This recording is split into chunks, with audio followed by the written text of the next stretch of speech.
Hello friends. हमने पिछले video में document reversal, accrual document, posting और उसका रिवर्सल किया था। अब आज की वीडियो में हम अकाउंट पेबल स्टार्ट करेंगे। अब इस अकाउंट पेबल अकाउंटिंग में क्या होता है तो मैं आपको वन बाय वन बताऊंगा। तो सबसे पहले ये जो अकाउंट पेबल अकाउंटिंग है ये हम किसके लिए यूज करते हैं? ये हम अपने सप्लायर्स के लिए यूज कर सकते हैं, वेंडर्स के लिए यूज करते हैं। तो वेंडर्स कौन होते हैं? जिससे आप गुड्स और सर्विसेज प्रोक्योर करते हो, गुड्स और सर्विसेज को परचेज करते हो, उसकी पेमेंट करते हो, उसकी सारी ट्रैकिंग करते हो, उसका वेंडर मास्टर डेटा सारा जो एंड टू एंड आपकी डेटा मेंटेनेंस है वो किसमें जाके आप करते हो? वो अकाउंट पेबल अकाउंटिंग में करते हो। तो अकाउंट पेबल अकाउंटिंग जैसे मैंने आपको पहले भी बताया था, ये एक सब लेजर अकाउंटिंग है। सब लेजर अकाउंटिंग मतलब कि इसमें तो हम ट्रांजेक्शन करेंगे, ये ट्रांजेक्शन आपके जीएल अकाउंट को जाके अपडेट करती हैं। तो वो कैसे करती हूँ वन बाय वन डिस्कस करेंगे। तो सबसे पहले अगर यहाँ पे हम देखें तो ये कह रहे हैं कि ये कंपोनेंट हम यूज करते हैं किसके लिए? ये अकाउंट पेबल अकाउंटिंग जो कंपोनेंट है ये हम यूज करते हैं वेंडर्स के लिए, सप्लायर के लिए, ताकि हम उनके साथ बिजनेस ट्रांजेक्शन कर पाए। तो हम उन वेंडर्स को, उन सप्लायर्स को काफी तरह की जो स्टेटमेंट भी भेज सकते हैं अकाउंट पेबल अकाउंटिंग के अंडर। कोई बैलेंस कंफर्मेशन है वो भी भेज सकते हैं। और वो जो बैलेंस कंफर्मेशन है और वो जो फॉर्म्स है, अगर उसमें कोई चेंजेस भी करने हैं क्लाइंट रिक्वायरमेंट के साथ तो वो हम चेंजेस भी कर सकते हैं। तो यहाँ पे सबसे इम्पोर्टेंट क्या होता है, यहाँ पे हम सबसे पहले सप्लायर का अकाउंट बनाते हैं। उस सप्लायर को हम बोलते हैं वेंडर। तो हम वेंडर का मास्टर डेटा बनाते हैं। पर वेंडर मास्टर डेटा बनाने से पहले हम वेंडर अकाउंट ग्रुप बनाते हैं। अगर हमने कोई भी वेंडर मास्टर डेटा बनाया है तो उस वेंडर मास्टर डेटा में हम कितने सेगमेंट्स कवर करते हैं, कितने सेगमेंट्स होते हैं और वो उसमें क्या क्या इन्फॉर्मेशन मेंटेन करते हैं। तो सबसे पहले वो ये कह रहे हैं कि आप जितने भी आपके वेंडर्स हैं, आपकी कंपनी में जितने भी वेंडर हैं, उसका एक मास्टर डेटा बनेगा। उन सभी वेंडर्स का मास्टर डेटा बनेगा। और जो भी इंफॉर्मेशन आप उस मास्टर डेटा में दोगे, चाहे वो नेम है, एड्रेस है, या पेमेंट मेथड है, टर्म्स ऑफ पेमेंट है, या कोई भी ऐसी इंफॉर्मेशन है, बैंक इंफॉर्मेशन है उनकी वेंडर्स की। तो जब आप उनके साथ ट्रांजेक्शन करोगे एसएपी में, जब आप कोई भी ट्रांजेक्शन करोगे उस वेंडर के लिए, तो सिस्टम क्या करेगा? सिस्टम जो भी आपने मेंटेन किया हुआ डेटा मास्टर डेटा में, तो उस हिसाब से उस ट्रांजेक्शन को प्रोसेस करेगा। फॉर एग्जांपल अगर आपने सिलेक्ट किया हुआ है कि किसी वेंडर्स के लिए चेक पेमेंट, तो सिस्टम उनकी चेक पेमेंट करेगा। अगर किसी वेंडर का आपने सिलेक्ट किया हुआ है बैंक पेमेंट, तो सिस्टम उनका बैंक पेमेंट क्रिएट करेगा। तो जो भी आपने इंफॉर्मेशन मास्टर डेटा में दी है, वो जाके आपके ट्रांजेक्शन डेटा में जाके उसका इम्पैक्ट नजर आता है। तो यहाँ जो आपकी ट्रांजेक्शन डेटा होगा वो बेस्ड ऑन योर, जो भी आपका ट्रांजेक्शन डेटा होगा वो अकॉर्डिंगली कैसे प्रोसेस होगा, वो आपके मास्टर डेटा के हिसाब से प्रोसेस होगा। जो भी हम वेंडर में मास्टर डेटा मेंटेन करेंगे, वो जो इन्फॉर्मेशन हम सेटअप करेंगे, वो इन्फॉर्मेशन सिस्टम में स्टैटिक रहेगी। जब हम स्टैटिक बोलते हैं, स्टैटिक मतलब वो फिक्स रहेगी, वो काफी लंबे टाइम तक रहेगी जब तक कि हम उसको चेंज नहीं करते। फॉर एग्जाम्पल नेम हो गया, या एड्रेस हो गया, या कॉन्टेक्ट डिटेल्स हो गए, या बैंक इंफॉर्मेशन हो गया। तो ये ऐसी डिटेल है जो डे टू डे बेसिस पे चेंज नहीं होती। ये वंस इन ए वाइल या कभी कभार ये जो रिक्वेस्ट है वेंडर की तरफ से आती है कि मैंने बैंक इंफॉर्मेशन चेंज कर ली है, या मैंने बैंक इंफॉर्मेशन अपडेट करवाना है, तो उस हिसाब से ये इंफॉर्मेशन हम सिस्टम में मेंटेन करते हैं। तो इसलिए इस डेटा को हम स्टैटिक डेटा भी कह सकते हैं, क्योंकि ये डेटा सिस्टम में काफी टाइम के लिए रहता है सेम। अब जो भी आप बिजनेस ट्रांजेक्शन करोगे, सिस्टम ये जो डेटा है यहाँ से उठाता है मास्टर डेटा। तो जो भी आपने मास्टर डेटा में मेंटेन किया हुआ है इंफॉर्मेशन, तो वो डिफॉल्ट रहता है। डिफॉल्ट मतलब कि सिस्टम उसको बार बार रेफर करता है जब भी आप उससे रिलेटेड कोई भी ट्रांजेक्शन करोगे। अगर आपने किसी वेंडर के लिए सिलेक्ट किया हुआ है चेक पेमेंट, तो जितने भी आप उसके साथ, उस वेंडर के साथ जितने भी आप बिजनेस ट्रांजेक्शन करोगे, उनको पेमेंट करोगे, तो ऑलवेज, तो हमेशा सिस्टम क्या करेगा? सिस्टम कौन सा मेथड पकड़ेगा? सिस्टम मेथड पकड़ेगा चेक का। क्यों? क्योंकि ऐसे ही इंस्ट्रक्शन हमने मास्टर डेटा में दिया हो। तो इस डेटा को हम बोलते हैं कि ये डेटा स्टैटिक होता है, और ये डेटा जो है वो डिफॉल्ट रहता है। डिफॉल्ट मतलब कि इसको हम बार बार चेंज नहीं करते। अगर हम वेंडर मास्टर डेटा की बात करें, तो ये जो वेंडर मास्टर डेटा में डेटा मेंटेन होता है, ये 3 सेगमेंट का डेटा होता है, या 3 लेवल का हम डेटा बोल सकते हैं। तो इसमें फर्स्ट लेवल आ जाता है जनरल डेटा, उसके बाद आ जाता है कंपनी कोड डेटा, और उसके बाद आ जाता है आपका परचेज डेटा। तो सबसे पहले जो जनरल डेटा में इंफॉर्मेशन हम मेंटेन करते हैं वो कौन सी होती है? उसमें वेंडर का नाम आ जाता है, एड्रेस आ जाता है, लैंग्वेज आ जाता है, कॉन्टेक्ट डिटेल आ जाती है। तो ये जो इंफॉर्मेशन होती है, कंट्री आ जाती, तो ये जो कंट्री आ जाती है। तो ये जो इन्फॉर्मेशन है, ये किस लेवल की इन्फॉर्मेशन है? ये जनरल डेटा लेवल की इन्फॉर्मेशन है। क्यों हम इसको जनरल डेटा बोलते हैं? क्योंकि ये सारी कंपनी कोड पे एप्लीकेबल होती है। तो इसको हम किस लेवल पे मेंटेन करते हैं? इसको हम क्लाइंट लेवल पे मेंटेन करते हैं। यहाँ पे एक एग्जांपल देख लेते हैं। हमारे पास एक वेंडर है, उस वेंडर का नाम है एक्स वाई जेड। तो ये जो एक्स वाई जेड है, ये कंपनी कोड ए के साथ भी ट्रांजेक्शन कर रहा है, बी के साथ भी कर रहा है, सी के साथ भी कर रहा है। और ये जो तीनों कंपनी कोड्स हैं वो एक ही ग्रुप का पार्ट है। तो सेम जो वेंडर है वो हम देख सकते हैं, उसकी डिटेल ए में भी, बी में भी, सी में भी, और ये डिटेल सेम रहती है क्योंकि ये जो डिटेल हमने मेंटेन की हुई है क्लाइंट लेवल पे मेंटेन की हुई है। जब हम कोई भी डिटेल को क्लाइंट लेवल पे मेंटेन करते हैं तो उसका मतलब होता है कि वो डिटेल सारे ही कंपनी कोड में सेम रहेगी। वो सारे कंपनी कोड को वो सारे ही कंपनी कोड के लिए एप्लीकेबल रहेगी, चाहे वो नेम है, एड्रेस है, कुछ भी है। उसके बाद जो सेकंड सेट ऑफ डेटा आ जाता है उसको हम बोलते हैं कंपनी कोड डेटा। तो इस कंपनी कोड डेटा में जो हम इंफॉर्मेशन प्रोवाइड करते हैं वो होती है कंपनी कोड स्पेसिफिक। तो वो इंफॉर्मेशन हम कंपनी कोड लेवल पे मेंटेन करते हैं। इसमें एग्जांपल में आ जाता है पेमेंट मेथड कैसा होगा वेंडर का, टर्म्स ऑफ पेमेंट क्या होगी, या उसका जो रिकंसिलेशन अकाउंट या उसका रिकंसिलेशन अकाउंट है वो क्या रहेगा हर एक कंपनी कोड में। तो ये कंपनी कोड लेवल का डेटा हो गया। इसमें भी एग्जांपल दे इसमें भी एग्जांपल देख लेते हैं। यहाँ पे भी हमारे पास सेम वेंडर है, सेम कंपनी कोड के साथ ट्रांजेक्शन कर रहा है, बट सारे ही कंपनी कोड एक ही ग्रुप का पार्ट है। बट जब वो कंपनी कोड ए के साथ ट्रांजेक्शन कर रहा है तो उसको कितने दिन का क्रेडिट पीरियड मिल रहा है? 10 डेज का। जब वो कंपनी कोड बी के साथ ट्रांजेक्शन कर रहा है तो उसको कितने दिन में पेमेंट करनी है? 20 डेज में। और जब वो कंपनी कोड सी के साथ ट्रांजेक्शन कर रहा है तो उसको कितने दिनों में पेमेंट करनी है? 30 डेज में। तो ये क्या है? ये टर्म्स ऑफ पेमेंट है, ये क्रेडिट पीरियड है जो कि हम कंपनी कोड लेवल पे मेंटेन करते हैं। तो हर एक कंपनी कोड का अलग अलग हो सकता है सेम वेंडर के लिए। तो इस तरह के इस तरह के डेटा को हम कंपनी कोड डेटा बोलते हैं। उसके बाद आ जाता है परचेज डेटा। परचेज डेटा में आ जाता है जो भी हम ट्रांजेक्शन करेंगे परचेज ऑर्डर के हिसाब से। क्योंकि सिस्टम में हम दो तरह की जो इनवॉइसेस पोस्ट करते हैं। सिस्टम में हम दो तरह की इनवॉइसेस को पोस्ट कर सकते हैं। पहली होती है एफ आई इनवॉइस, जो कि हम F-43 या FB-60 से पोस्ट कर सकते हैं। दूसरी हमारी इनवॉइस होती है परचेज ऑर्डर बेस्ड इनवॉइस। तो वो जो परचेज ऑर्डर बेस्ड इनवॉइसेस होती हैं, तो उसके लिए हमें जो परचेज ऑर्डर है उसकी करेंसी को मेंटेन करना होता है। तो यहाँ पे ये जो परचेज डेटा होता है इसको कौन मेंटेन करता है? इसको परचेज डिपार्टमेंट जो होता है वो मेंटेन करता है। या इससे रिलेटेड अगर कोई भी इंफॉर्मेशन को मेंटेन करना है तो यहाँ पे हमारे पास कंसल्टेंट रहता है जो कि इस इंफॉर्मेशन को मेंटेन करता है। इसमें क्या आ जाता है? इसमें परचेज ऑर्डर, करेंसी आ जाती है, टर्म्स ऑफ डिलीवरी आ जाती है। तो ऐसी इंफॉर्मेशन को मेंटेन किया जाता है। जैसे मैंने आपको पहले ही बताया, कोई भी वेंडर मास्टर डेटा को बनाने से पहले हम क्या बनाएंगे? हम उसका वेंडर अकाउंट ग्रुप बनाएंगे। तो ये जो वेंडर अकाउंट ग्रुप है, हम उनसे परचेज कर सक किस तरह के मटेरियल की परचेज करते हैं, किस तरह की सर्विसेज हम लेते हैं, हम उनसे किस तरह का मटेरियल परचेज करते हैं, हम उनसे किस तरह की सर्विसेज को ले रहे हैं, या वो जो वेंडर है वो डोमेस्टिक है या फॉरेन है। तो इन कैटेगरीज के हिसाब से हम अकाउंट ग्रुप को बना सकते हैं। जैसे कि हमारा वेंडर अकाउंट ग्रुप हो सकता है रॉ मटेरियल के लिए अलग, फिनिश मटेरियल के लिए अलग, या सेमी फिनिश मटेरियल के लिए अलग, सर्विसेज के लिए हम अलग वेंडर अकाउंट ग्रुप बना सकते हैं। उसके बाद अगर कोई वन टाइम वेंडर मतलब कि उससे हम सिर्फ सिंगल ट्रांजेक्शन करेंगे, तो उसके लिए मास्टर डेटा बनाने की जरूरत नहीं है।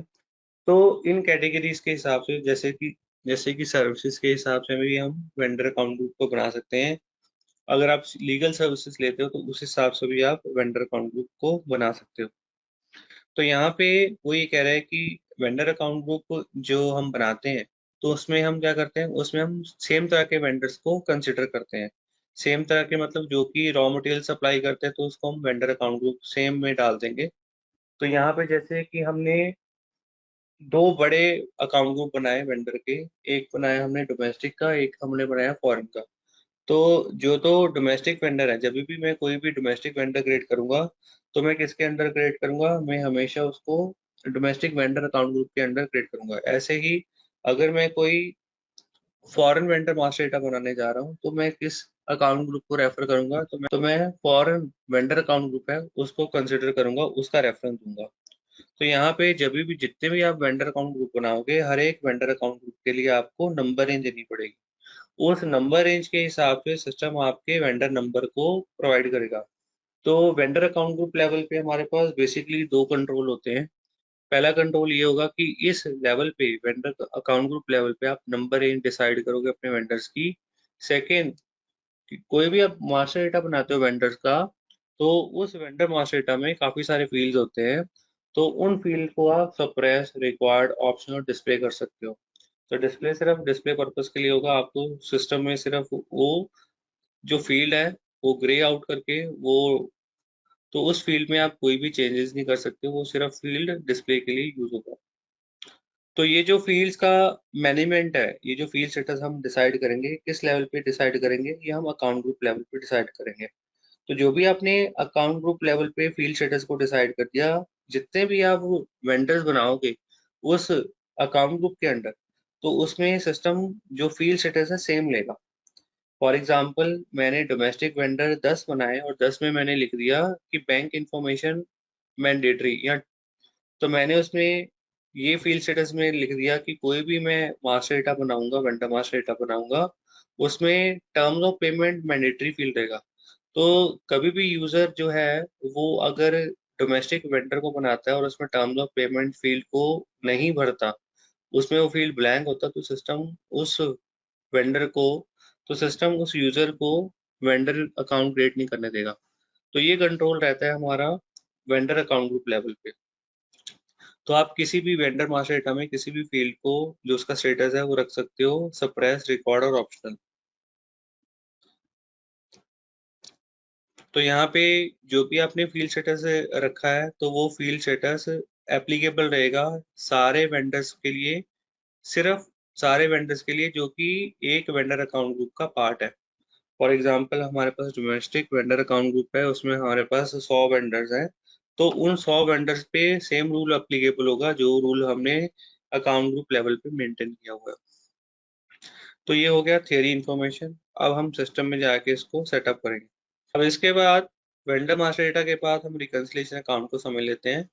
रिकंसिलिएशन को अकाउंट को समझने के लिए हम एक एग्जांपल देख लेते हैं। यहाँ पे हमारे पास दो वेंडर है, एक वेंडर है एक्स और एक है वेंडर वाई।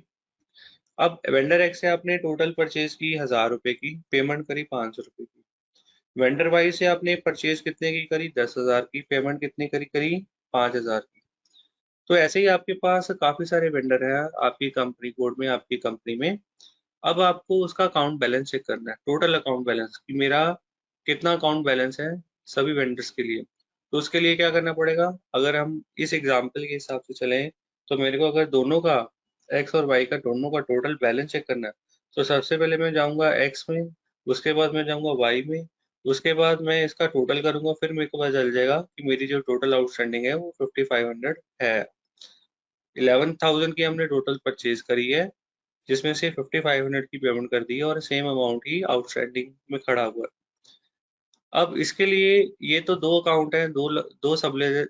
तो यहाँ पे हमारे पास सिर्फ दो सब लेजर हैं, इसलिए इसमें ज्यादा टाइम और एफर्ट नहीं लगेगा।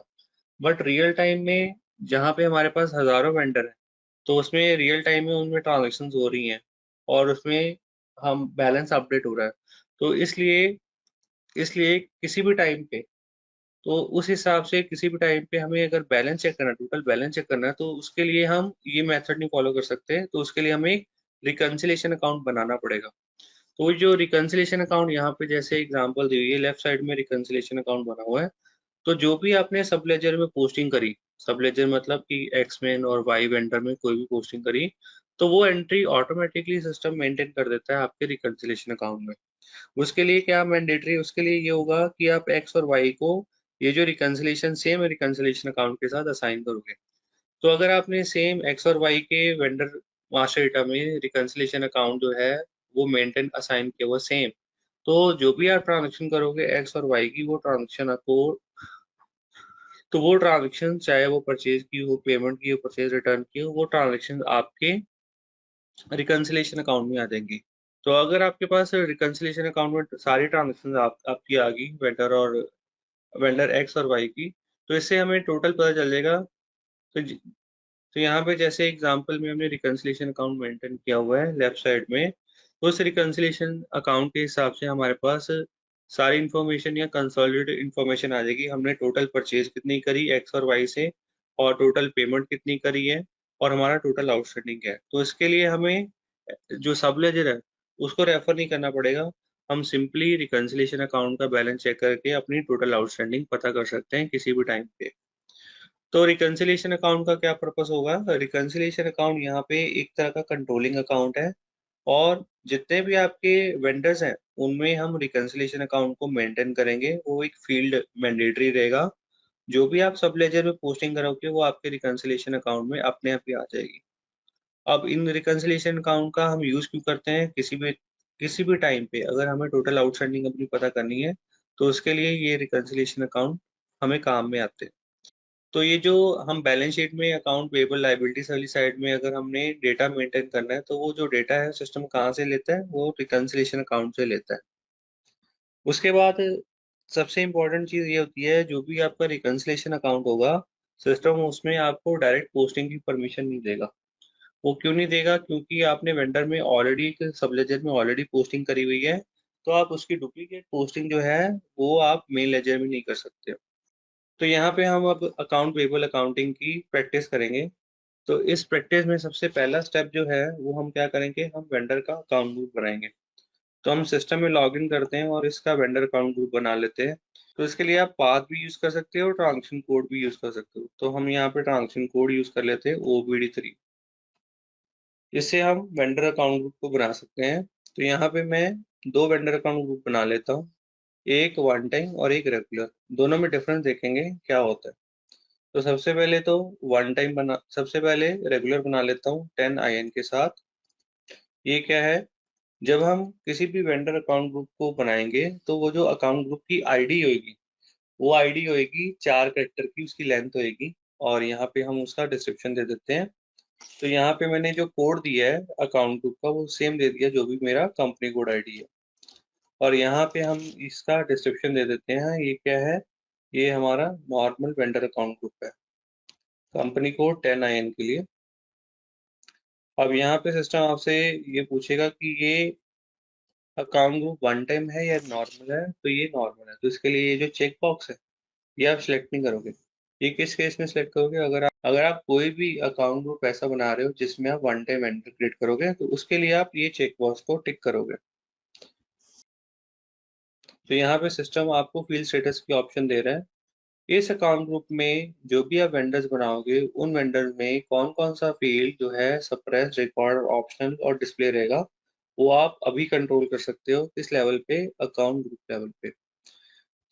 तो जैसे हमने अभी पीपीटी में देखा कि हम कोई भी वेंडर मास्टर डेटा बनाते हैं, तो उसमें कितने सेगमेंट होते हैं? 3 सेगमेंट होते हैं। तो हर एक सेगमेंट में मल्टीपल फील्ड होते हैं। उन मल्टीपल फील्ड को आप सप्रेस, रिकॉर्ड, ऑप्शन, डिस्प्ले के हिसाब से मेंटेन कर सकते हो। तो फॉर एग्जांपल जनरल डेटा में अगर आप जाओगे, तो हर एक ग्रुप में आपको मल्टीपल फील्ड नजर आएंगे। ये काफी सारे फील्ड हैं। जो फील्ड आप देख रहे हो ये पेज नंबर 1 पे है। अगर आपने फील्ड्स जो हैं नेक्स्ट पेज पे देखने हैं, सेकंड और थर्ड पे, तो उसके लिए आप ये जो नेक्स्ट वाला पेज है, बटन, नेक्स्ट पेज वाला बटन है, इस पे टिक करोगे और इस पे वापस आ जाओगे, तो सिस्टम आपको सारे फील्ड जो है वो दिखा देगा। किसी भी फील्ड को आपने सप्रेस करना है, रिक्वायर्ड करना है या डिस्प्ले करना है, तो आप कर सकते हो। बाय डिफॉल्ट सिस्टम आपको सारे फील्ड्स का जो स्टेटस है वो ऑप्शनल दिखा रहा है। तो यहाँ से बाहर आ जाते हैं। उसके बाद हम जाएंगे कंपनी कोड में। कंपनी कोड में भी आपको काफी सारे ग्रुप्स हैं, और हर एक ग्रुप में आपको जो फील्ड्स है उस हिसाब से दिखाएगा। जैसे कि अकाउंट मैनेजमेंट में अगर हम जाते हैं, तो अकाउंट मैनेजमेंट में काफी सारे फील्ड हैं। तो इन फील्ड में हम जो सबसे पहला वाला फील्ड है रिकंसिलिएशन अकाउंट, इसका अभी स्टेटस क्या दिया हो ऑप्शन, तो मैं इसको रिक्वायर्ड कर देता हूँ और उसके बाद इसको मैं सेव कर देता हूँ। इससे क्या होगा, इससे ये होगा कि कोई भी इस वेंडर अकाउंट ग्रुप में कोई भी हम वेंडर मास्टर डेटा बनाएंगे तो सिस्टम उस टाइम तक हमें मास्टर डेटा नहीं बनाने देगा, उसकी परमिशन नहीं देगा जब तक कि हम रिकंसिलिएशन अकाउंट को फिल नहीं कर देंगे। तो यहाँ पे रिकंसिलिएशन अकाउंट फील्ड को हमने क्या कर दिया, मैंडेटरी कर दिया। तो ये रिक्वायर्ड कर दिया, इसलिए अब हम कोई भी वेंडर बनाएंगे उसमें रिकंसिलिएशन अकाउंट इंफॉर्मेशन देना मैंडेटरी हो गया। अब इसको मैं सेव कर देता हूँ, एंटर, और इससे बाहर आ जाते हैं।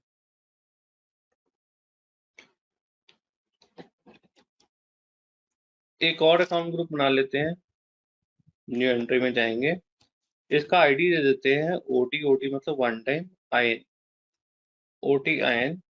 तो ये क्या है, ये है आपका one time vendor account group,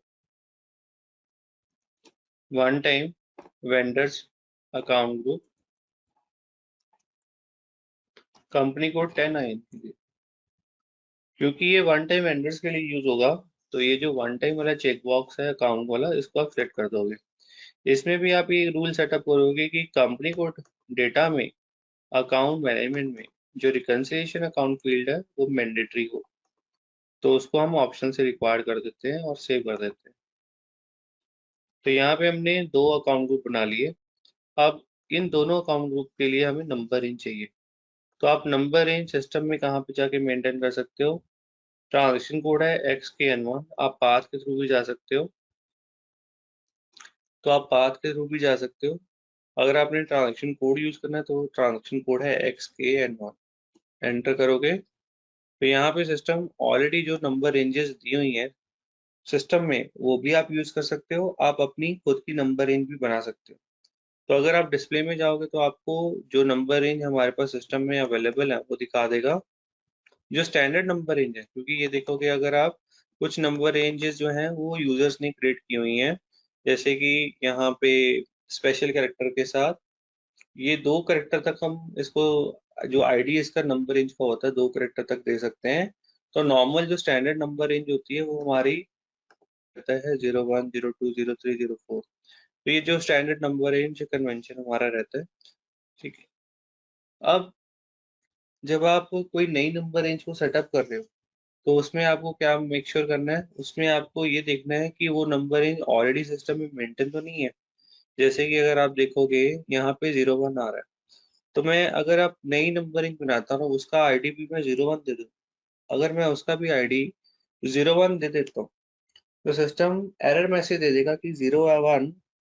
तो सिस्टम उस टाइम पे एरर मैसेज देगा कि 01 ऑलरेडी सिस्टम में है, आपको कुछ और देना है आईडी जो कि सिस्टम में ना हो। उसके बाद जब आप नंबर रेंज दे रहे हो तो उस, जब आप इंटरवल दोगे अपने नंबर रेंज का तो वो जो इंटरवल है वो ओवरलैप नहीं होना चाहिए। तो यहाँ पे जैसे कि 40699 से लेके 40749 तक का नंबर रेंज इंटरवल दिया हुआ है।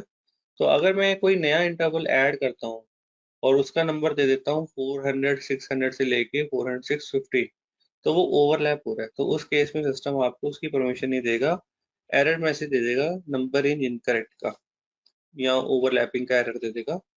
तो यहाँ पे हम वापस जाएंगे। अगर आपने नई नंबर रेंज देनी है तो आप उसके लिए क्या करोगे, आप जाओगे चेंज इंटरवल। अगर आपको सिंपली जो नंबर रेंज ऑलरेडी सिस्टम में है उसको यूज करना है अपने वेंडर अकाउंट ग्रुप के लिए, तो आप यहाँ पे स्टैंडर्ड नंबर रेंज को यूज कर सकते हो, जैसे कि 01 है, 2 है, 4 है, 5 है। अब यहाँ पे वापस आएंगे, हम जाएंगे चेंज इंटरवल में, अगर हमने खुद का नंबर रेंज देना है। उसके बाद यहाँ पे आपको ऐड और रिमूव लाइन आइटम का ऑप्शन दे देगा, तो यहाँ पे हम ऐड में जाएंगे और नंबर रेंज आईडी दे देते हैं, यहाँ पे आईएन दे देते हैं। और यहाँ पे इंटरवल इसका रहेगा 200 111 से लेके 200 120 तक। तो यहाँ से, तो यहाँ पे हम नंबर रेंज दे दिए हमने अपने दोनों वेंडर अकाउंट ग्रुप के लिए 200 111 से लेके 200 120 तक, एंटर कर देंगे।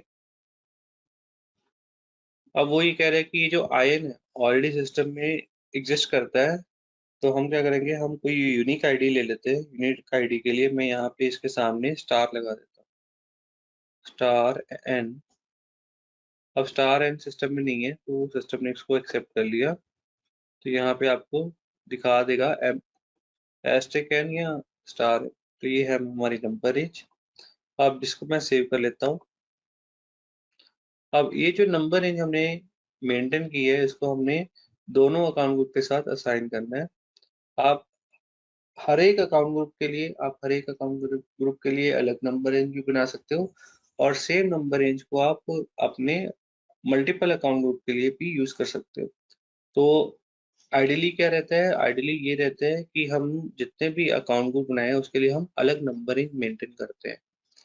बट यहाँ पे मैं सेम नंबर रेंज को दोनों अकाउंट ग्रुप के साथ असाइन कर रहा हूँ, और वो असाइनमेंट करने के लिए हमारे पास जो ट्रांजेक्शन कोड है वो है OBAS। ट्रांजेक्शन कोड है OBS। यहाँ पे पोजीशन का बटन है, उस पर टिक करो।